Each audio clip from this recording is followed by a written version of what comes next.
Assalamualaikum warahmatullahi wabarakatuh. Salam sejahtera untuk kita semua dan salam budi luhur. Izinkan saya memperkenalkan diri. Nama saya Iksan Rahadiana, Eskop MKom. Saya adalah dosen tetap dari Universitas Budi Luhur pada program studi Teknologi Informatika. Video ini saya buat untuk seleksi sertifikasi dosen, pernyataan diri dosen dalam unjuk kerja perguruan tinggi atau PDD UKPT. Baik, dalam kesempatan kali ini, saya akan menjelaskan mata kuliah yang saya ampu, yaitu mata kuliah Mobile Programming dengan kode mata kuliah PG119. Mata kuliah Mobile Programming adalah mata kuliah inti untuk mahasiswa program studi Teknik Informatika semester 5 dan memiliki bobot SKS 3. Dengan metode pendekatan pembelajaran yang berfokus pada 3 aspek utama. Yang pertama adalah penyampaian materi, interaksi antara dosen dan mahasiswa, dan juga penilaian.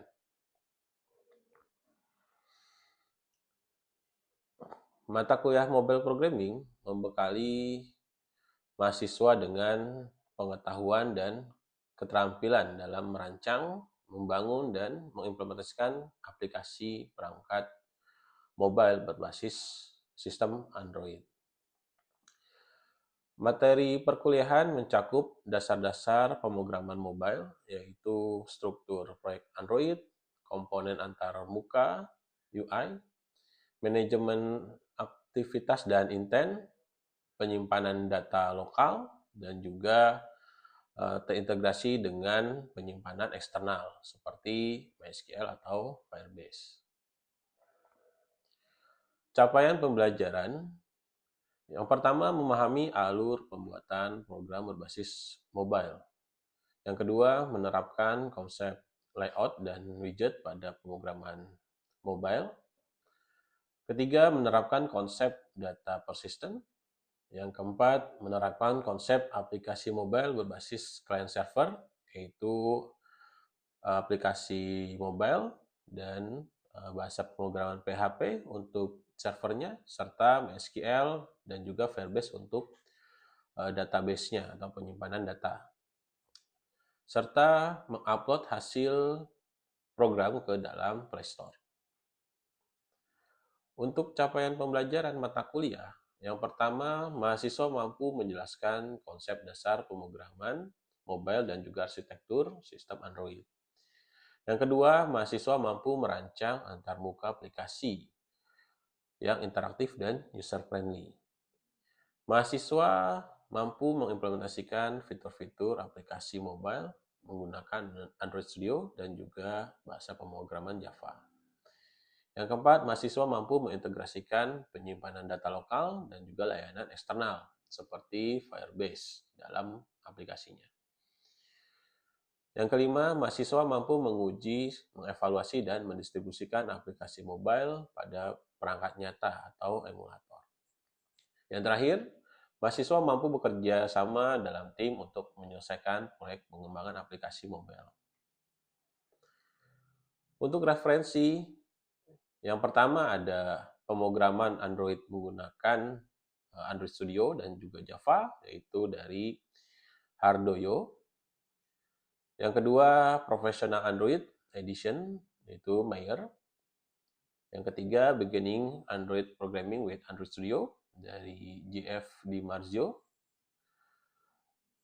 Yang keempat, Expert Android Programming, dari Murat Yener dan juga Onur Dundar. Yang kelima, Android Studio Developer Official Documentation. Yang keenam, Build Apps with Firebase. Nah, ini untuk pengembangan database-nya. Materi pokok yang saya ajarkan antara lain, yang pertama pengantar mobile programming, instalasi dan konfigurasi Android Studio, komponen dasar aplikasi Android, antarmuka pengguna atau user interface, navigasi, penggunaan tools, alur dialog, dan snack bar, kemudian penyimpanan data lokal, MySQL CRUD dengan Java, dan terakhir terintegrasi dengan Firebase dan Project. Sistem pembelajaran yaitu ada 9 pertemuan tatap muka di kelas, 3 pertemuan secara online menggunakan Google Meet, 2 pertemuan UTS dan UAS, dan sistem pembelajaran teori dan praktik, serta tugas harian dan juga proyek akhir. Metode pengajaran yaitu ceramah interaktif, studi kasus, dan juga coding secara langsung, dan platform mata kuliah yang digunakan bisa dilihat dan diunduh di LMS elearning.budiluhur.ac.id. Untuk penilaian terdiri dari 3 komponen, yaitu 30% dari tugas mingguan, 30% untuk UTS-nya, dan 40% untuk UAS. Baik, selanjutnya mari kita simak salah satu proses pembelajaran saya, yaitu video pengajaran pada pertemuan 9 dengan topik pengenalan login atau hak akses dan login menggunakan MySQL atau client server. Terima kasih. Assalamualaikum warahmatullahi wabarakatuh. Ya, selamat siang semua. Oke, pada pertemuan kali ini, karena kita kemarin minggu lalu sudah UTS, jadi kita masuk ke pertemuan 9, yang dimana pertemuan 9 ini kita akan membahas tentang pengenalan login dan juga akses menggunakan MySQL atau juga client server. Oke. Ya, mungkin teman-teman sudah ngerti gitu ya, ataupun ada yang belum memahami terkait dengan fungsi login atau client server di mobile atau Android. Nah, kira-kira menurut teman-teman client server itu apa sih? Ada yang bisa jawab? Yuk, gimana? Client server apa? Client server itu mungkin server untuk yang disediakan untuk klien atau user. Client server. Oke, ada yang lain? Maksudnya? Sebuah arsitektur aplikasi gitu, kayak misalnya klien itu HP, terus server itu buat teman menyimpan data gitu. Oke. Ya, jadi kalau sederhananya client server itu adalah yang dimana kita sebagai user itu klien, kemudian kita mengambil data dari server ataupun ya database gitu ya. Nah, nanti kita bahas terkait itu, yang dimana arsitekturnya itu bisa berbagai macam. Jadi ada yang menggunakan mobile, ada yang menggunakan web sebagai kliennya, servernya ya bisa di mana aja gitu ya. Oke.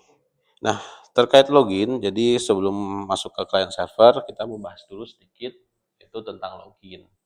Nah, login itu ya memang sangat penting gitu ya untuk sebuah aplikasi. Jadi setiap aplikasi sekarang ini menggunakan login atau hak akses. Yang dimana pada saat kita masuk ke sebuah aplikasi, kita harus mendaftar dulu kan, registrasi dulu, kayak gitu. Terus kemudian nanti ini contoh sederhananya terkait dengan login gitu ya. Jadi nanti teman-teman mempraktekkan gitu di rumah untuk membuat sebuah aplikasinya. Nah, ini kita bikin project baru di Android Studio nanti. Kemudian untuk file activity main XML-nya nanti teman-teman isikan source code seperti ini. Nah, dimana kalau bisa dilihat di sini contohnya ada text view yang berisikan judul gitu ya. Di situ ada form login, login form di sini. Kemudian ada edit text, dan edit text isinya ada username, kemudian sama password, ada edit text, ada button untuk button login. Nah, sampai sini untuk edit text untuk ID di setiap ID text itu kira-kira apa fungsinya? Ya, Oh, jadi untuk ya, sesuatu itu nanti dicari itu di kelas depannya. oke. Ya, jadi setiap ID itu ya sangat penting. Jadi ketika kita membuat ID text itu ya menjadi sebuah identitas kayak gitu. Oke, kita next dulu. Yes, sorry. Ya.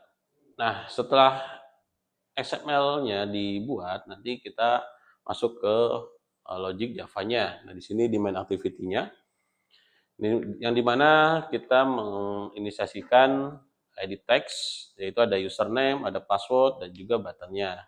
Lalu ada metode onCreate, yang dimana berisikan mendeklarasikan username, password, dan login yang tadi kita buat di XML-nya. Kemudian ada find view by ID. Nah, by ID ini yaitu tadi ID yang ada di XML. Oke. Lalu sama ada ID button. Kemudian setelah itu metode button login. Nah, metode button login ini set on click listener itu fungsinya ketika mengirimkan data string username key yang tadinya teks gitu diubah ke dalam bentuk string. Nah, sama passwordnya juga yang tadinya dari teks lalu diubah ke tipe data string. Nah, lalu di sana setelah dapat data stringnya, kemudian ini ada fungsi lagi. Jadi jika username sama dengan admin dan juga password sama dengan 123, maka dia akan berhasil login dan memunculkan login sukses. Nah, jadi fungsinya seperti itu polanya. Lalu setelah itu, setelah berhasil, akan berpindah ke intent baru atau ke halaman baru yang namanya welcome.class. Nah, jika tidak, maka loginnya gagal. Oke, nah, next dulu. Nah, nanti di sini teman-teman juga buat sebuah activity baru namanya welcome.sml. Nah, di mana di sini bahwa teman-teman sudah berhasil login. Nah, ini berpindah ke halaman kayak gitu. Nah, itu untuk login sederhananya, konsepnya. Kemudian masuk ke client servernya. Nah, ini yang tadi ke welcome Java-nya. Jadi hanya berisikan bahwa kalian sudah berpindah ke halaman di halaman welcome.sml-nya. Oke. Nah, tadi yang sudah kita bahas sedikit namanya client server itu jadi bentuk arsitektur yang dimana sebuah klien atau perangkat menerima data atau mengirimkan sebuah data yang diminta dari server kayak gitu kan. Nah, si server ini menyediakan atau mengelola data atau mengelola data dari sebuah aplikasi. Kelebihan dari fungsi client server itu, jadi lebih aman, semua data bisa di backup di dalam satu lokasi sentral. Kemudian kecepatan aksesnya lebih tinggi karena menyediakan berbagai fasilitas jaringan. Kemudian untuk kekurangannya di sana ya membutuhkan sebuah admin, jadi ya namanya server harus ada pengelolanya. Kemudian untuk pelaksanaannya atau infrastrukturnya atau environment-nya ya sangat mahal. Nah, jika servernya mati, maka komputer atau service dari kliennya itu akan terganggu. Nah, kecuali kalau kita melempar servernya di cloud gitu ya. Nah, nanti di pertemuan berikutnya kita akan membahas tentang cloud server atau Firebase kayak gitu. Nah, di sini nanti kita akan membahas terkait dengan ilustrasinya, yaitu client server yang nanti kita buat pada materi ke-9 ini, yaitu tentang bagaimana mengkombinasikan antara perangkat mobile dengan PHP web server. Nah, menggunakan database-nya MySQL. Nah, ilustrasinya seperti ini. Jadi user atau klien meminta request gitu atau meminta kebutuhannya, baik itu get, post, kayak gitu kan. Nah, ke dalam sebuah jaringan. Nah, lalu dikirimkan ke dalam server web servernya berupa PHP, lalu datanya diambil ke dalam database MySQL. Nah, seperti ini ilustrasinya. Nah, jadi kurang lebih seperti itu. Jadi si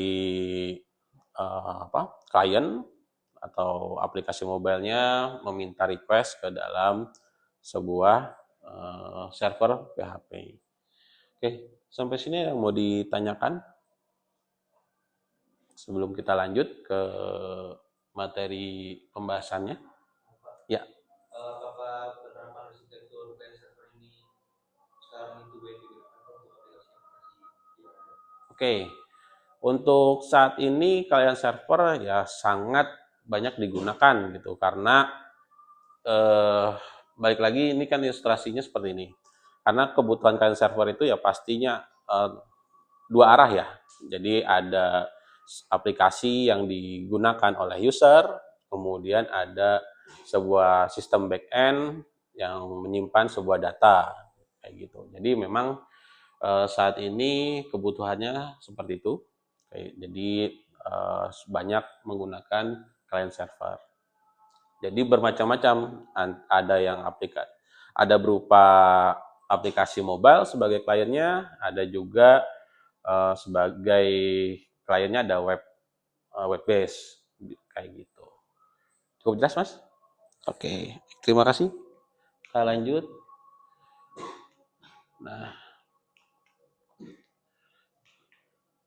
Nah, untuk mobile sendiri yang kita buat ini ada beberapa fasilitas penyimpanan data. Yang pertama ada self reference.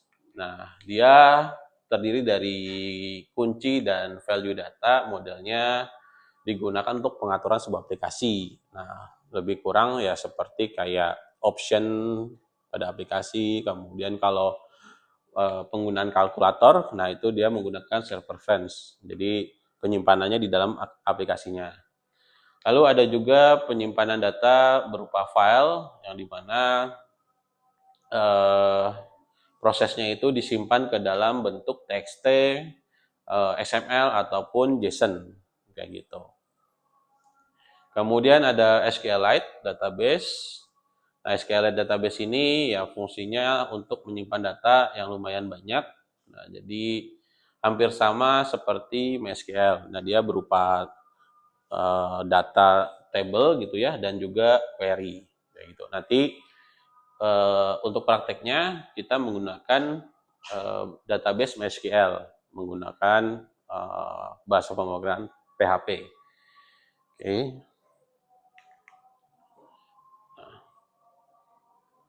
Nah, dari ketiga fasilitas di atas, nah yang mana yang memungkinkan untuk menyimpan atau untuk kegiatan client server yang ideal menurut teman-teman yang mana? SQL database. Kenapa? Lebih umum. Oke. Ya sebenarnya SQL database ini ya bisa digunakan untuk client server gitu kan. Nah, dua di antaranya yaitu tidak bisa digunakan untuk client server karena ya di dalam aplikasinya kayak gitu kan. Jadi tidak bisa dibuat dua arah kayak gitu. Oke, kita next. Oke, nah ini untuk prakteknya. Jadi teman-teman nanti buat latihannya untuk membuat sebuah aplikasi sederhana, yaitu untuk database-nya namanya login dengan nama tabelnya user.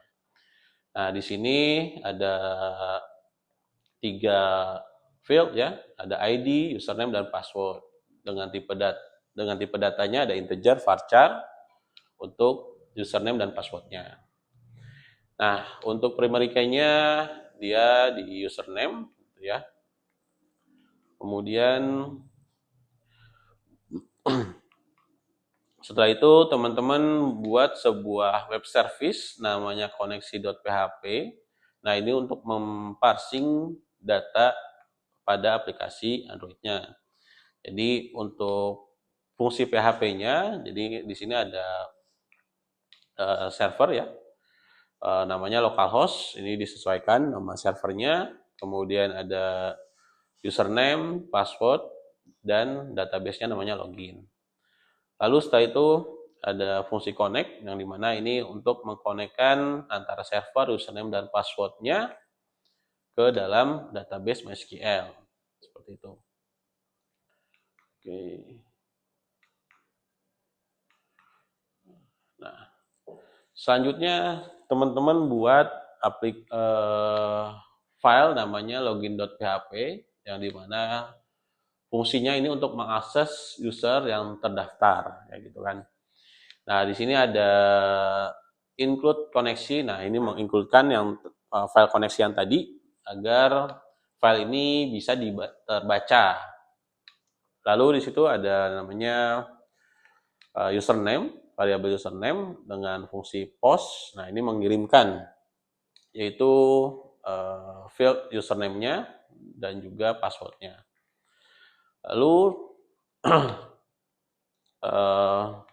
ada validasi di sini. Jadi ketika mengisi form username dan password-nya, yaitu tidak boleh kosong. Kemudian ada query MySQL-nya, yang dimana di situ ada fungsi select bintang form user, where username and password. Jadi ini untuk membaca gitu ya data yang ada di dalam tabel user gitu, dengan melihat username dan passwordnya, kayak gitu. Oke, selebihnya validasi saja. Di sini ada validasi ketika berhasil, itu ada berdasarkan dengan ID-nya gitu ya. Lalu validasi atau respon ketika username dan passwordnya salah. Oke. Nah, oke, ini next aja. Lalu kemudian setelah form login.php-nya kita buat, teman-teman buat, lalu kemudian buat file baru namanya register.php, di mana di sana ada variabel username dan juga password dan konfirmasi password, seperti itu. Nah, yang terakhir di sini validasi juga ya, ada fungsi if else, di mana ketika username-nya tidak boleh kosong, maka dia akan merespon, kayak gitu. Dan seterusnya sampai di sini fungsi untuk mengirimkan atau menginput data ke dalam table user, yang dimana yang diinput adalah ID, username, dan passwordnya. Gitu. Oke, kita next. Nah, ya, ini oke, setelah mana? Yes. Ya, setelah tadi kita kirimkan, kita insert, maka di sini di lanjutan form registernya respon atau validasi bahwa registernya telah berhasil. Dan juga untuk username yang sudah ada, maka dibuatkan validasinya seperti itu. Oke, sampai sini ada mau ditanyakan dulu atau next saja? Next dulu ya. Oke.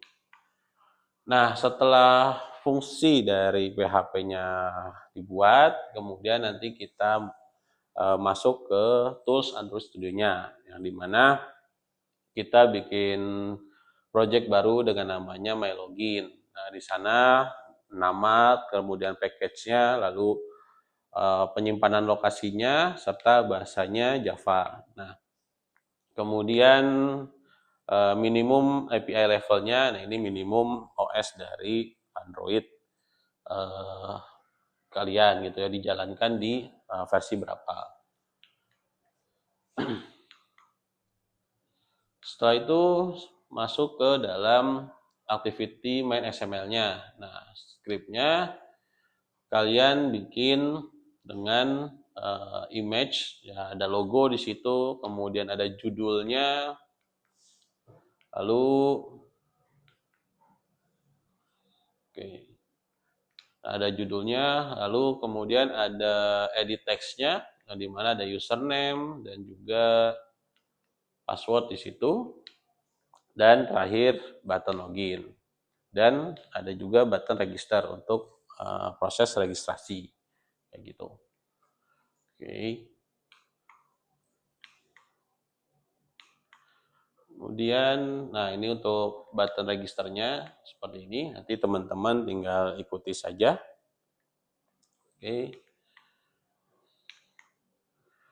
Nah, lalu setelah buat mengisi skripnya atau kalian sudah menuliskan skripnya, nanti teman-teman bikin folder layout di dalam resource file seperti ini dengan nama filenya login, kemudian elemennya ada linear layout, source-nya main, dan directory name-nya layout. Oke, mungkin itu saja untuk hari ini. Kurang lebihnya mohon maaf. Ada yang mau ditanyakan terlebih dahulu atau kita sharing kan terkait materi pertemuan 9? Gimana? Cukup? Cukup? Oke. Baik, kalau gitu saya akhiri. Terima kasih untuk hari ini. Kurang lebihnya saya mohon maaf. Waalaikumsalam.